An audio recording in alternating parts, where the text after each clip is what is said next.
எடப்பாடி பழனிசாமி முகத்தை மூடிட்டு போயிட்டாருன்னு சொல்லிட்டு இந்த ஊடகங்கள் நேத்துல இருந்து கத்திட்டு இருக்கானுங்க. யாரு? இந்த அறிவாலய தற்குறிகள் நேத்துல இருந்து கத்திட்டு இருக்கு. யோ, அவர் அமித்ஷாவை சந்திக்க போறது எல்லாருக்குமே தெரியும். காலையில இருந்தே தெரியும், நேற்று காலையில இருந்தே தெரியும் அமித்ஷாவை சந்திக்க போறாரு. சரி, அமித்ஷாவை சந்திக்க போறவரு உலகத்துக்கே தெரியும். அவங்களே வெளிப்படையா சொல்லிட்டாங்க அமித்ஷாவை சந்திக்க நேரம் கொடுத்திருக்காங்க, அமித்ஷாவை சந்திக்க போறான்னு சொல்லிட்டு உள்துறை அமைச்சர் அவர் யாருனாலும் போய் சந்திக்கலான்னு அவங்களே சொல்லிட்டாங்க. அவங்க சொன்னதுக்கு அப்புறமா அவர் முகத்தை மூடிட்டு போக வேண்டிய அவசியம் என்ன? உண்மை விஷயம் என்னன்னாக்க அவர் முகத்தை தொடச்சிக்கிட்டு இருந்தாரு. வெளியில கார்ல வரும்போது முகத்தை தொடச்சிக்கிட்டு இருந்தாரு.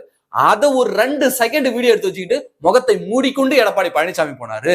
இந்த திமுக ஊடகம் எப்படி திருச்சி நியூஸ வெளியிடுறாங்க பத்தியா? சரி, உங்க வாதப்படியே வரும். அவரு அமித்ஷாவை சந்தித்து விட்டு முகத்தை மூடிக்கிட்டு போனாரு. அமித்ஷாவை சந்திக்க தானே முகத்தை மூடிக்கிட்டு போனாரு. அமித்ஷாவை சந்திச்சுட்டு வந்துதானே முகத்தை மூடிட்டு போனாரு. அவர் ஒண்ணு கருணாநிதி மாதிரி மனைவி வீட்டுக்கும் துணைவி வீட்டுக்கும் இணைவி வீட்டுக்கும் தெரியாம முக்காடு போட்டுக்கிட்டு போகலையே.